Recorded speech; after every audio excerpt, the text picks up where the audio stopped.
முழு மகாபாரதம் தமிழில். இதனை மொழிபெயர்ப்பது அருள்செல்வ பேரரசன். தொடர்வது விராட பருவம் பகுதி 59. தலைப்பு அம்பரா தூணி தீர்ந்த Ashwatthaman. Ashwatthama's quiver exhausted. Virata Parva section 59. Mahabharata in Tamil. இது கோஹர்ண பருவ தொடர்ச்சி 34. இந்த பதிவின் சுருக்கம்: அர்ஜுனனுக்கும் அஸ்வத்தாமனுக்கும் இடையில் நடந்த மோதல். அவர்களுக்குள் நடந்த மோதலில் இடைமறித்த கர்ணன்.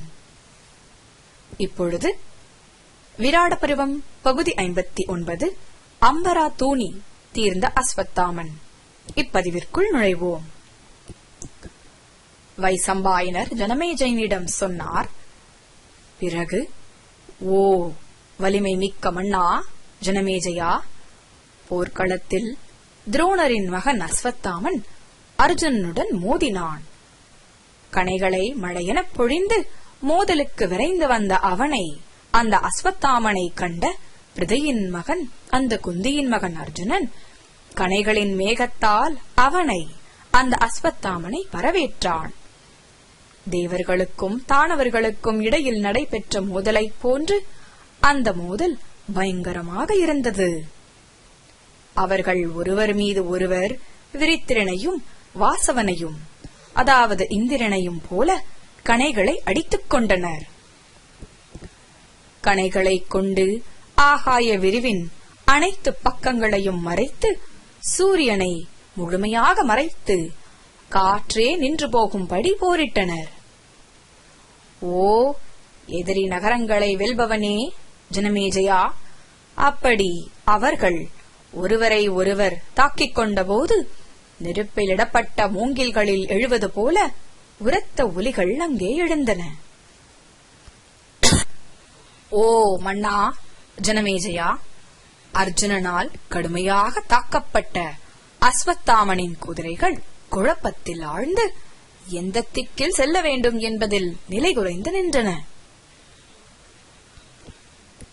அப்படி பிருதையின் மகன், அந்த குந்தியின் மகன் அர்ஜுனன் களத்தில் உலவிக் கொண்டிருந்த போது, துரோணரின் பலமிக்க மகன் அந்த அஸ்வத்தாமன் ஒரு சந்தர்ப்பத்தை கண்டுபிடித்து குதிரையிலாடத்தின் உருவிலான ஒரு கணையால் காண்டீவத்தின் நாணை அறுத்தான். அந்த இயல்பிற்கு மிக்க சாதனையை கண்ட தேவர்கள் அவனை, அஸ்வத்தாமனை உயர்வாக புகழ்ந்தனர்.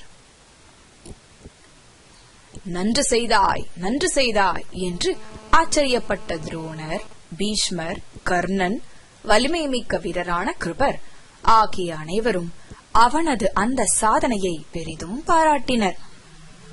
துரோணரின் மகன் அஸ்வத்தாமன் தனது அற்புதமான வில்லை வளைத்து கங்கப்பறவையின் இறகுகளை கொண்ட கணைகளால் வீரர்களில் காளையான பார்த்தனின், அந்த அர்ஜுனனின் மார்பில் அடித்தான்.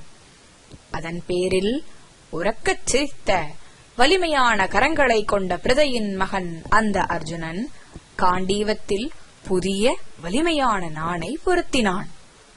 பிறகு பிறை சந்திரனை ஒத்திருந்த தனது நெற்றியிலிருந்த வியர்வையால் தனது வில்லின் நாணை ஈரப்படுத்திய பிருதையின் மகன் அந்த அர்ஜுனன், யானைகள் மந்தையின் சீற்றமிகு தலைவன் மற்றும் ஒரு யானையை நோக்கி விரைவதைப் போல தனது எதிரியை, அந்த அஸ்வத்தாமனை நோக்கி விரைந்தான். அந்த ஒப்பற்ற இரு வீரர்களுக்கிடையில் நடந்த மோதல் மிக கடுமையானதாக இருந்தது. அதை கண்டவர்களுக்கு அது மயிர் சிலிர்ப்பை ஏற்படுத்தியது.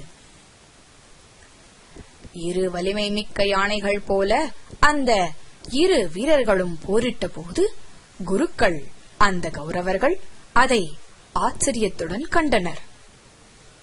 மனிதர்களில் வீரம் மிக்க காளைகளான அவர்கள் பாம்பு மற்றும் சுடர்மிகும் நெருப்பை போன்ற வடிவங்களிலான கணைகளைக் கொண்டு தங்களுக்குள் ஒருவரை ஒருவர் தாக்கிக் கொண்டனர். பாண்டவனுக்கு, அந்த அர்ஜுனனுக்கு சொந்தமான அம்பரா தூணிகள் இரண்டும் வற்றாதவையாக இருந்ததால் அவ்வீரன், அந்த அர்ஜுனன் அசையாத மலையென அந்த போர்க்களத்தில் நின்றான். அந்த மோதலில் தொடர்ச்சியாக அடித்துக் கொண்டிருந்ததின் விளைவாக அஸ்வத்தாமனின் கணைகள் விரைவாக தீர்ந்தன. இதனாலேயே அர்ஜுனன் தனது எதிரியை அந்த அஸ்வத்தாமனை வெற்றி கொண்டான். பிறகு தனது பெரிய வில்லை எடுத்து கர்ணன் நாணொலி எழுப்பினான். அப்போது அங்கே ஓ என்றும் ஐயோ என்றும் ஆச்சரிய ஒலிகள் எழுந்தன. வில்லின் நான் சுண்டப்பட்ட இடத்தை நோக்கி தன் கணைகளை செலுத்திய பிருதையின் மகன், அந்த குந்தியின் மகன் அர்ஜுனன் தன் முன்னே ராதையின் மகனை கர்ணனை கண்டான். அந்த காட்சியால் அவனது கோபம் பெரிதும் தூண்டப்பட்டது. சினமும் கர்ணனை கொல்லும் விருப்பமும் தூண்டப்பட்ட அந்த குருகுலத்தின் காளை அந்த அர்ஜுனன் நிலைத்த பார்வையுடனும் உருளும் கண்களுடனும் அவனை, அந்த கர்ணனை வெறித்துப் பார்த்தான். ஓ மன்னா ஜனமேஜயா, பார்த்தன், அந்த அர்ஜுனன் அஸ்வத்தாமனிடம் இருந்து திரும்புவதைக் கண்ட குரு, அந்த கௌரவ வீரர்கள் அவன் அந்த அர்ஜுனன் மீது ஆயிரக்கணக்கான கணைகளை அடித்தனர். அந்த எதிரிகளை கொல்பவனான வலிமை மிக்க கரங்கள் கொண்ட தனஞ்சயன் அந்த அர்ஜுனன் துரோணரின் மகனை அந்த அஸ்வத்தாமனை விட்டுவிட்டு திடீரென கர்ணனை நோக்கி விரைந்தான்.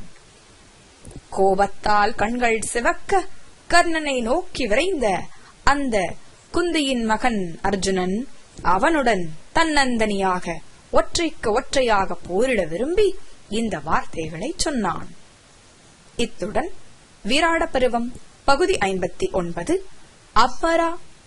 அம்பரா தூணி தீர்ந்த அஸ்வத்தாமன் இப்பதிவு நிறைவுற்றது.